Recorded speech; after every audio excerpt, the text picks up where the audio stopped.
23 septembre 1989 à Washington, le sergent Bill Falk, activiste anti-gang et Army Ranger assigné au Fort Lewis, organise un barbecue avec 15 autres rangers, tous armés dans sa maison à Tacoma, le quartier le plus infesté de gangs et dangereux de tout l'état de Washington. La même soirée, les Hilltop Crips, le gang local, décident d'en finir avec l'activiste. Pendant plus de 10 minutes, une fusillade éclate entre 15 Army Rangers et 20 Hilltop Crips se battant pour la maison. 300 coups de feu sont tirés après 10 minutes, tandis qu'aucune force de police n'est toujours pas présente sur les lieux. Les Hilltop Crips ne se battaient plus pour la maison, mais pour leur vie.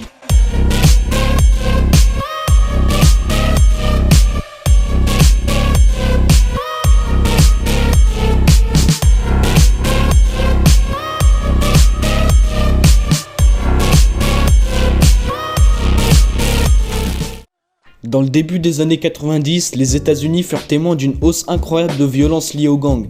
Comparé à aujourd'hui, obtenir des armes c'était beaucoup plus facile, du coup ça rendait certaines parties du pays extrêmement violentes, presque invivables. Au même moment, il y a l'épidémie du crack qui éclate aux États-Unis et ça fait monter le crime lié à la drogue de 180%. Et dans tout ça, selon le bureau de statistiques judiciaires américain, le quartier de Tacoma c'était le quartier le plus dangereux de tout l'état de Washington.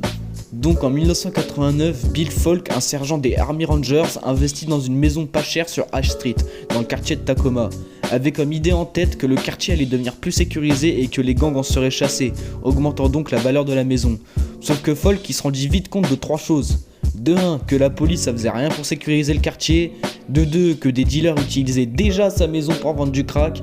De 3, qu'il allait devoir s'occuper de sécuriser le voisinage sans la police. Sauf que Falk il voulait s'en débarrasser pacifiquement des gangs, donc il crée avec ses voisins un groupe activiste qui s'appelle Neighborhood Watch, avec comme but de surveiller le voisinage pour pocave les dealers et manifester pour que la police agisse. Sauf que comme vous aurez pu le deviner, les flics ils s'en branlaient un peu des quartiers défavorisés à l'époque, donc les actions du groupe elles étaient un peu dans le vent. Falk du coup il a décidé de passer au niveau supérieur et il a installé une caméra devant la fenêtre de son grenier pour filmer la rue et avoir des preuves vidéo. Bizarrement ça a un peu marché et il y a pas mal de dealers de crack qui sont allés en tôle à cause de lui. La plupart de ces dealers ils faisaient partie des Hilltop Crips par contre, et ils se sont vite rendus compte de qui avait fait tomber leur dealer.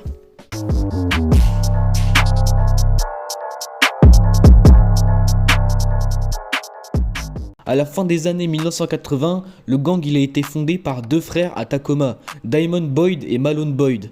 Ils ont commencé comme dealers à Dodset de LA, sauf qu'à un moment ils en ont eu marre d'être les petits chiens Dodset, donc ils se sont taillés à Tacoma avec quelques-uns de leurs cousins pour lancer les Hilltop Crips. Diamond et Malone, au jour d'aujourd'hui, ils purgent tous les deux 20 ans de tôle et ils sont devenus activistes anti-gang, disant qu'ils regrettent leur décision et tout ça. Vous avez vu comment on calme les gens à la tôle, hein? Bref, le territoire du 7, c'est le quartier Hilltop à Tacoma. Le Hood, il est délimité par la 6ème avenue Nord, la 25e rue Sud, l'avenue Takima et l'avenue Sprague Ouest. Le cœur de leur Hood, c'est l'intersection entre South 23rd Street et Martin Luther King Jr. Way. Ils biffent avec tous les 7 Bloods, tous les 7 Pyro et les 83 Hoover Criminals. Ils représentent Treyway, PK, BK, Snoover Killer et 100K. Les HTC, c'est aussi l'un des 7 les plus violents que la région ait jamais vu. Beaucoup de leurs membres ils sont impliqués dans des homicides, des drive-by, des vols, des voies de fait graves, des ventes de bœufs, de zipettes, de crack, de meth et j'en passe. À mesure que le nombre de membres dans le set augmente, les villes dans lesquelles ils sont actifs augmentent aussi. Ils ont été signalés comme très actifs dans le comté de Bellingham et même dans les centres correctionnels de Shelton et McNeil Island. Je vais vous présenter quelques frérots du set grâce à cette photo des Hilltop Crips originaux prise en 1980. En bas, on peut voir Diamond Boyd accroupi en chemise blanche avec son coude sur un gars qui s'appelle Jeffrey, qui est mort à ce jour. Le gars en jaune sur son fauteuil roulant, il vit à Lakewood de nos jours, mais il est maintenant mentalement instable. Et le mec en chemise marron à droite, c'est Orlando et de nos jours il est en tôle pour vol à main armée. Malheureusement, j'ai trouvé aucune info sur les autres mecs.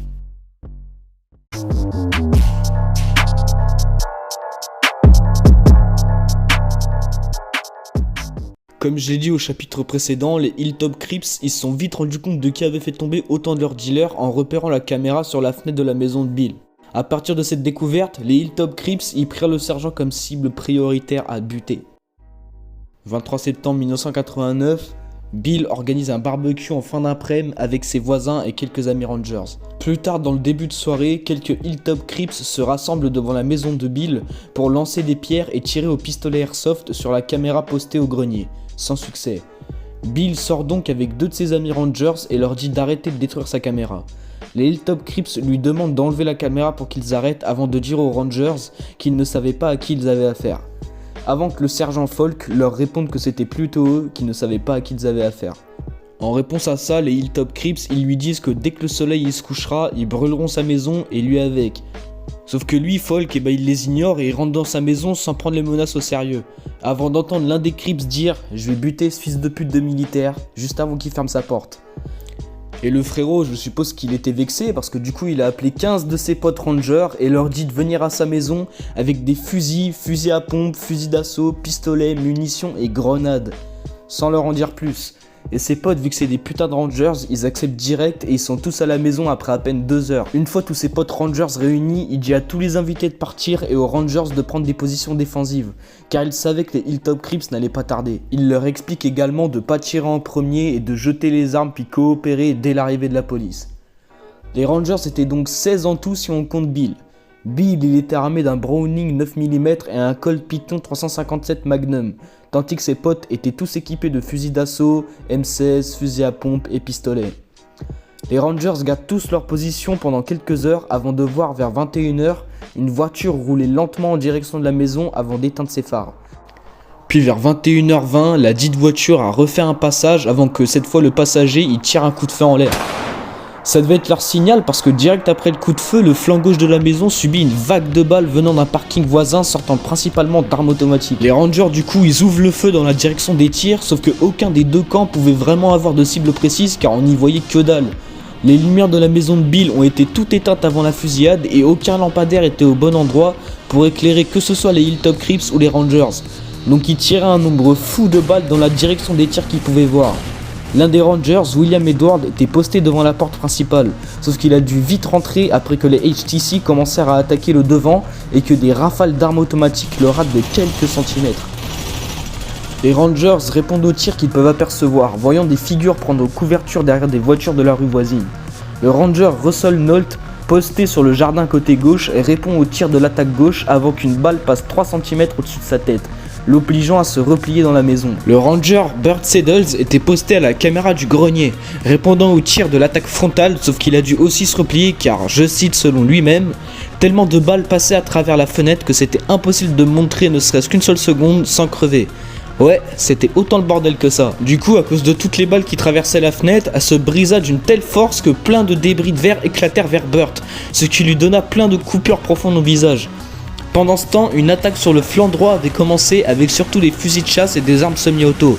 À ce moment-là, il y avait 14 Rangers encore postés, 16 tireurs des Hilltop Crips actifs et la maison était attaquée frontalement du flanc gauche et du flanc droit en même temps. Tandis que les forces des Rangers s'étaient concentrées sur le flanc gauche et que des Hilltop Crips déplaçaient des voitures tout en restant derrière pour s'approcher de la maison, une voisine appelle le 911. La première voiture de police arrive vers 21 h 28 avant qu'elle reçoive un mur de tirs de la part des Hilltop Crips et prend la fuite. Ouais, vous avez bien entendu, les Crips, ils ont fait fuir un keuf. La fusillade reprit alors pendant à peu près 1 minute avant que d'autres voitures de police arrivent sur la scène, faisant donc fuir les Hilltop Crips et mettant donc fin à la Ash Street Shootout.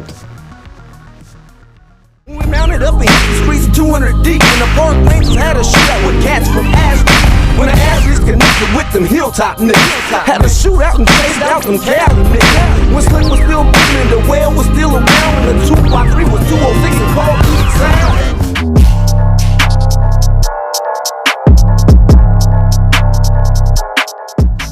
Après l'arrivée de la police et la fuite des Hilltop Crips, les 16 Rangers sortirent tous par la porte arrière, sans armes et avec les mains en l'air avant de se faire arrêter. Ils se feront confisquer leurs armes, mais ils prendront aucune condamnation ou amende. Sauf que c'est pas tout rose pour les Hilltop Crips, hein. Il y en a 3 qui sont blessés, dont 2 mortellement, et 3 sont arrêtés en position de grande quantité de munitions. Même si 2 Hilltop Crips sont blessés mortellement, ils mourront pas sur la scène. Effectivement, il y en a un qui mourra à l'hôpital de Seattle et l'autre, on sait pas trop. On sait juste qu'il voulait pas aller à l'hosto pour des raisons évidentes et du coup il crèvera de ses blessures sûrement chez lui. La fusillade elle a fait le tour des États-Unis en quelques jours, devenant un symbole de la violence liée aux gangs de la côte ouest. Suite à ça, une énorme quantité d'argent fut injectée au département de police de Tacoma et mis en place des réformes, principalement sur le prix des munitions et le nombre de patrouilles dans les rues. Et les Hilltop Crips, ils ont quand même réussi à garder le contrôle de Hilltop et leur quartier, mais leur influence était beaucoup moins forte sur à peu près toute la ville. Bref, ce sera tout pour cet épisode les refs. On a 2 autres épisodes qui arrivent, donc n'hésitez pas à donner vos idées en commentaire. Qui sait, votre sujet finira peut-être en épisode. Bref, n'oubliez pas que je lis tous vos commentaires. N'oubliez pas aussi de liker, de vous abonner, de rejoindre le Discord en description, regardez le TikTok et à la prochaine mes refs.